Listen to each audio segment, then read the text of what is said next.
नमस्कार दोस्तों, मेरे किचन में आपका स्वागत है। आज हम गुजिया बनाएंगे। अगर आपके पास घर में मावा नहीं है या फिर बाज़ार में भी मावा नहीं मिल रहा है तो कोई बात नहीं, आज हम बिना मावा के मावा जैसी गुजिया बनाकर तैयार करेंगे।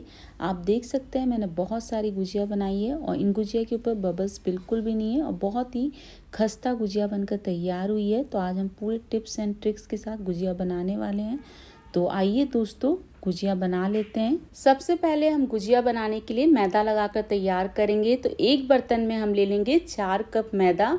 4 कप मैदा में 520 ग्राम होता है।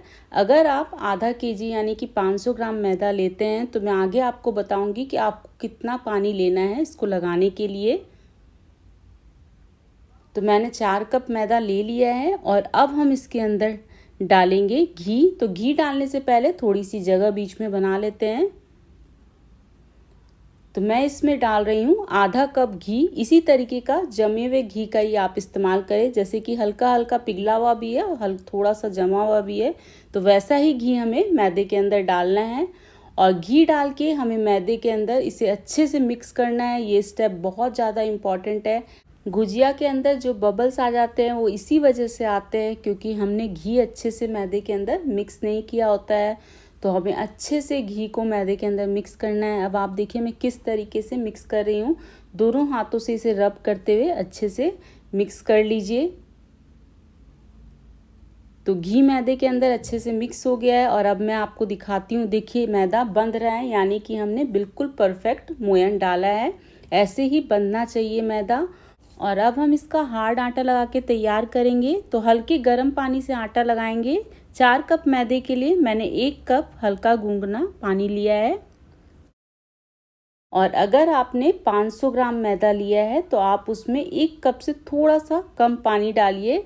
पानी बिल्कुल भी ज़्यादा नहीं डालना है, नहीं तो आटा बहुत ज़्यादा सॉफ्ट हो जाएगा और बाद में गुजिया बनाने में दिक्कत आएगी। और हमें थोड़ा थोड़ा पानी डाल करके फिर इसे लगाना है, एक साथ पूरा पानी नहीं डालेंगे। और अब आप देखिए जो हमारा मैदा है वो बंध चुका है। तो अब हम इसे अच्छे से मसल लेंगे। लगभग 2 से 3 मिनट के लिए इसे हमें अच्छे से मसल लेना है ताकि जो हमारा मैदा है वो बिल्कुल स्मूथ हो जाए। तो मैदे को मैंने अच्छे से मसल लिया है। लगभग 2 से 3 मिनट के लिए मसला है और ये बिल्कुल स्मूथ हो गया है और हल्का सॉफ्ट भी हो गया है। तो हमारा मैदा लगकर तैयार है। मैं आपको दिखाती हूँ कि हमारा डो कैसा होना चाहिए। तो देखिए ये हल्का हार्ड है, तो बस ऐसा ही होना चाहिए। और अब मैं इसे ढककर 25 से 30 मिनट के लिए साइड में रख दूँगी। तब तक हम स्टफिंग तैयार करेंगे। इसके लिए कढ़ाई में हम 2 बड़े चम्मच घी ले लेंगे और घी के अंदर अब हमें दूध डालना है। तो मैं इसमें आधा कप दूध डाल रही हूँ। दूध पहले से उबला हुआ होना चाहिए। तो मैंने इसके अंदर आधा कप दूध डाल दिया है। और अब हम इसके अंदर मिल्क पाउडर डालेंगे। तो मैं इसमें 1 कप मिल्क पाउडर डाल रही हूँ। और अब हम गैस को ऑन करेंगे और इसे लो फ्लेम पर लगातार चलाते हुए पकाएंगे। हमें तब तक पकाना है जब तक कि ये गाढ़ा ना हो जाए। सिर्फ 5 मिनट लगते हैं इसको गाढ़ा होने में। फ्रेंड्स, फेस्टिवल में ऐसा होता है कि जो मावा है वो मार्केट में भी नहीं मिलता है और घर में भी इतना टाइम नहीं होता है कि हम दूध से मावा बना सकें। ऐसे में आप इस मावा को बना सकते हैं। सिर्फ 5 मिनट में बन जाता है और टेस्ट भी इसका बहुत अच्छा रहता है। तो अब आप देख सकते हैं ये गाढ़ा हो चुका है और धीरे धीरे ये कढ़ाई को भी छोड़ने लगेगा। तो अब आप देखिए इसने कढ़ाई को पूरी तरीके से छोड़ दिया है। तो इस समय हम क्या करेंगे, गैस को बंद कर लेंगे और इसे ठंडा होने के लिए किसी बर्तन में निकाल लेंगे। तो मैंने इस प्लेट के अंदर इसे निकाल लिया है। मावा मैंने पहले से बना के रखा हुआ था और इसे ठंडा भी कर लिया था। तो अब हम क्या करें, हाथों से इसे अच्छे से क्रम्बल कर लेंगे। तो मैंने हाथों से इसे अच्छे से क्रम्बल करके इस प्लेट के अंदर निकाल लिया है। और अब हमारा मावा पूरी तरीके से तैयार है स्टफिंग बनाने के लिए। तो हम स्टफिंग बनाना शुरू करेंगे। तो ये मैंने कढ़ाई ली है। कढ़ाई के अंदर हम सबसे पहले 2 चम्मच घी डालेंगे। तो घी हमारा गर्म हो चुका है। तो इस समय हम इसके अंदर ड्राई फ्रूट्स को फ्राई करेंगे। तो मैंने 1/4 कप काजू डाला है और 1/4 कप बादाम डाला है और इनको हम लगभग 1 से 2 मिनट के लिए मीडियम फ्लेम पर फ्राई कर लेंगे। फ्राई करने से क्या होता है, टेस्ट तो अच्छा आता ही है, साथ में इनको काटने में बहुत आसानी होती है, इसलिए मैंने इन्हें काटा नहीं है। और जब काजू बादाम फ्राई हो जाएंगे तो गैस को बंद करके हम किशमिश को भी फ्राई कर लेंगे। तो गैस को बंद करने के बाद मैंने इसमें 1/4 कप किशमिश डाली है, क्योंकि किशमिश को हमें बहुत ज़्यादा फ्राई करने की ज़रूरत नहीं है। तो अब हमारे ड्राई फ्रूट्स फ्राई हो चुके हैं, तो अब हम इन्हें एक प्लेट में निकाल लेंगे।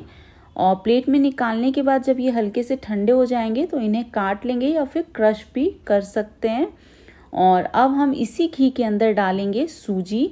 आज हम सूजी मावा गुजिया बना रहे हैं, इसलिए मैंने इसके अंदर 3/4 कप सूजी डाली है। सूजी को हम मीडियम फ्लेम पर लगातार चलाते हुए भूनेंगे।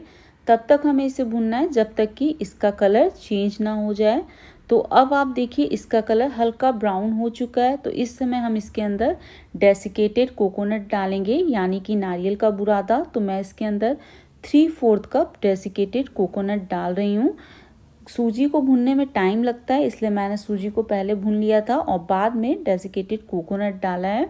और अब हम इसे लो फ्लेम पर लगातार चलाते हुए भून लेंगे। अभी सूजी बहुत ज़्यादा गर्म है, इसलिए नारियल को भूनने में बिल्कुल भी समय नहीं लगेगा। तो अब आप देखिए इसका कलर चेंज हो चुका है और ये दोनों अच्छे से भून चुके हैं। तो अब हम इसे किसी बर्तन में निकाल लेंगे और इसे ठंडा होने देंगे। तब तक हम मावे को भी भून लेते हैं। तो जो मावा हमने बना के रखा है वो हम कढ़ाई के अंदर डाल देंगे और इसे लो फ्लेम पर 3 से 4 मिनट के लिए भून लेंगे, ताकि इसका मॉइस्चर निकल जाए। इसका मॉइस्चर निकालना बहुत ज़रूरी है। अगर आप इसी तरीके से भर कर फिर तलते हैं तो गुजिया फट जाती है और जो मावा है वो बाहर निकल आता है। इसलिए इस बात का हमें ख़ास ख्याल रखना है कि मावे को अच्छे से पहले भून लेना है और इसका मॉइस्चर निकाल लेना है। तो अब जो हमारा मावा है आप देख सकते हैं पूरा अच्छे से सूखने लगा है और इसका मॉइस्चर भी निकल गया है।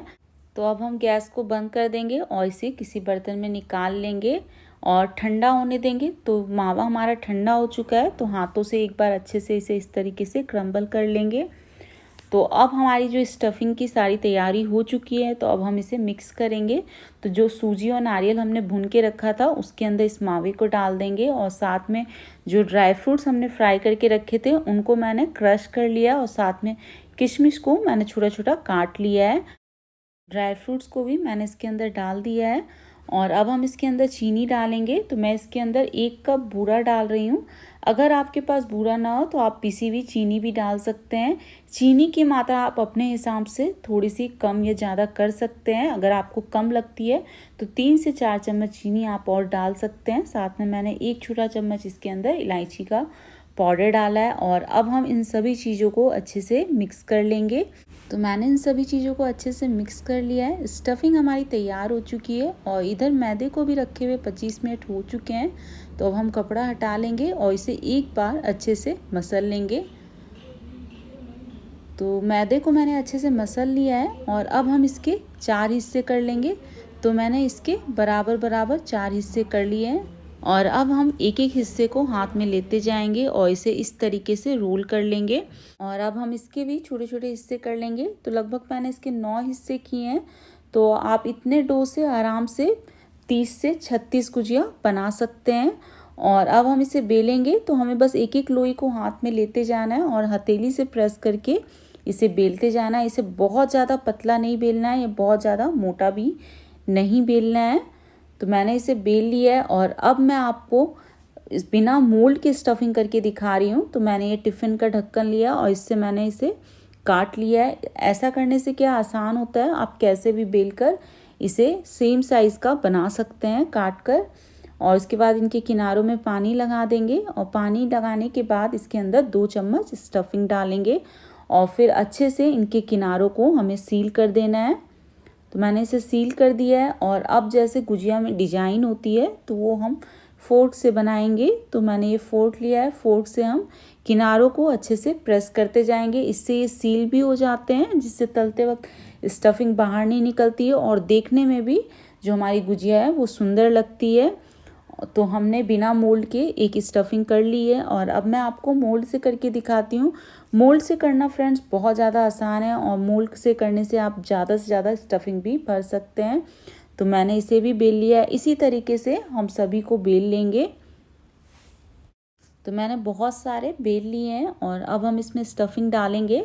तो ये मैंने मोल्ड लिया है, मोल्ड के ऊपर हमें एक एक करके इन्हें रखते जाना है। जो भी आप बेलें उसे मोल्ड से बड़ा बेलना है आपको और फिर किनारों पे अच्छे से पानी लगा देंगे और उसके बाद हम इसके अंदर स्टफिंग डालेंगे। तो मैं लगभग इसके अंदर 2 से 3 चम्मच स्टफिंग डाल दे रही हूँ। और स्टफिंग अच्छे से डालने के बाद स्टफिंग को हाथों से अच्छे से प्रेस करके अंदर की साइड कर देंगे। अब हम मोल्ड को बंद करके अच्छे से प्रेस करेंगे और जो एक्स्ट्रा डो बच जाएगा बाहर की साइड उसे निकाल देंगे। तो इस वाली गुजिया में अच्छे से स्टफिंग हो गई है। तो मैं आपको एक और गुजिया में स्टफिंग करके दिखाती हूँ। तो जैसे पहले हमने मोल्ड के ऊपर रखा था वैसे रखेंगे, किनारों पर पानी लगाएंगे और मोल्ड को हल्का सा हम मोड़ कर रखेंगे ताकि स्टफिंग अच्छे से डाल सकें।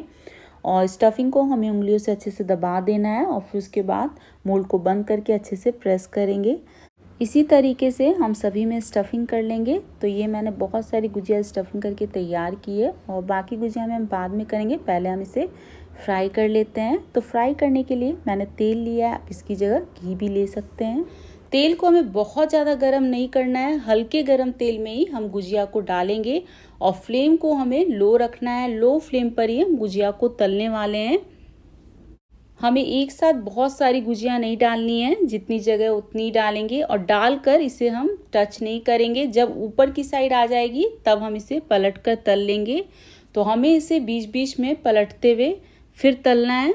तो लो फ्लेम पर ही तलेंगे और लास्ट में 1 मिनट के लिए मैंने फ्लेम को मीडियम कर दिया था ताकि इनका ब्राउन कलर आ जाए।